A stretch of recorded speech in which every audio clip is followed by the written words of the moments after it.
Je suis le cofondateur et le président de Novalix. Novalix est une entreprise qui fait de la recherche pour le secteur biopharmaceutique. On est un opérateur de recherche externalisé. On est des spécialistes de chimie, de biophysique et de biologie. On travaille principalement au progrès médical. Si vous voulez, on travaille en partie amont, donc tout au départ. C'est ce qu'on appelle la recherche de candidats médicaments.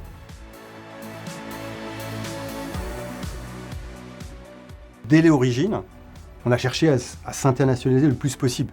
D'abord pour des raisons de croissance, pour des raisons d'étalonnage de nos capacités de recherche, pour se mesurer à tous les marchés. Donc on a commencé, là où on est évidemment en France, mais on est rapidement allé voir en Allemagne, en Belgique, on a opéré aussi en Espagne avec un très gros centre américain.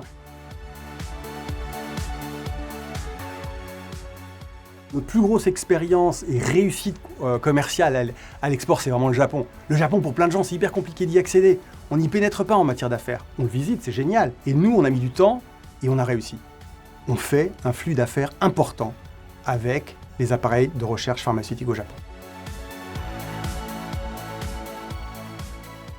La logique du financement BPI qui préfinance en fait vos activités de développement commercial et qui par ailleurs lie leur remboursement à la génération de revenus supplémentaires, ça vous lève tous les freins, enfin toutes les angoisses de l'entrepreneur en disant comment je vais faire, ça s'évapore.